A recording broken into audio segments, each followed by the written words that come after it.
দাদা তোমার কি কোনো জিনিস হারাইছে? আমার তো কোনো জিনিস হারায় নাই, যদি পাই জিনিসটা তো কাজে লাগবে। দেখি নেই, একটা প্ল্যান খাটে নেই। হ্যাঁ হারাইছে, দে। এমনিই তো কইলে হইবে না, 500 টাকা লাগবে, 500, তাহলে জিনিসটা দেবো। 500 টাকা তো নেবে, নেক। জিনিসটা নিশ্চয়ই বড় হইবে, তখন তো আমার কাজে লাগবে। 500 টাকা না, আচ্ছা দেই দেখি।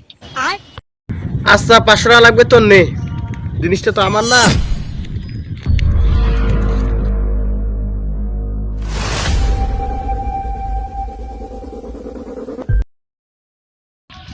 এবার চোখটা বন্ধ করো।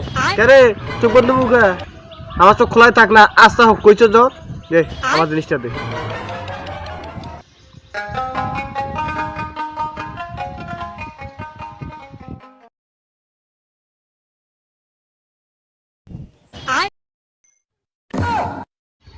হুমুন্দি কলটা কি রে?